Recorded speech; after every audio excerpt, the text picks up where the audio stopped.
बढ़ सकता है फ्लाइट का किराया। केंद्र ने घरेलू हवाई किराए की सीमा हटाई। सोमवार से घरेलू हवाई किराए को नियंत्रण मुक्त किया जा रहा है।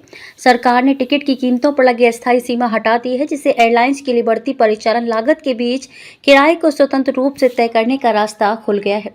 यह कदम केंद्र सरकार द्वारा दिसंबर 2025 में घरेलू हवाई किरायों पर सीमा तय किए जाने के महीनों बाद उठाया गया है।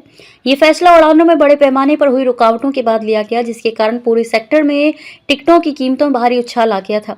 अब जब ये सीमा हटा दी गई है तो एयरलाइंस एक तरफा इकोनॉमी टिकट के लिए दूरी के आधार पर लगभग 18,000 रुपये की पिछली ऊपरी सीमा से अब बंधी नहीं रहेंगी और वे मांग तथा बाजार की स्थितियों के अनुसार टिकटों की कीमतें तय कर सकेंगी।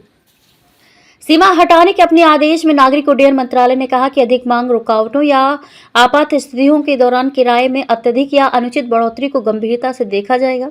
यदि जनहित में आवश्यक हुआ तो किराए की सीमा या अन्य हस्तक्षेपों को फिर से लागू किया जा सकता है।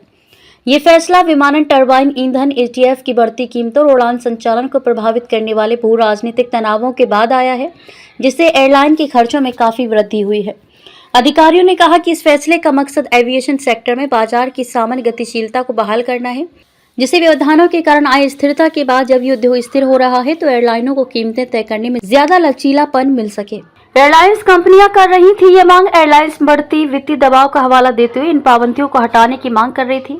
Industry body federation of Indian airlines ने ये बात उठाई थी कि किराए पर लगी पाबंदियों के जारी रहने से उन्हें राजस्व का नुकसान हो रहा है।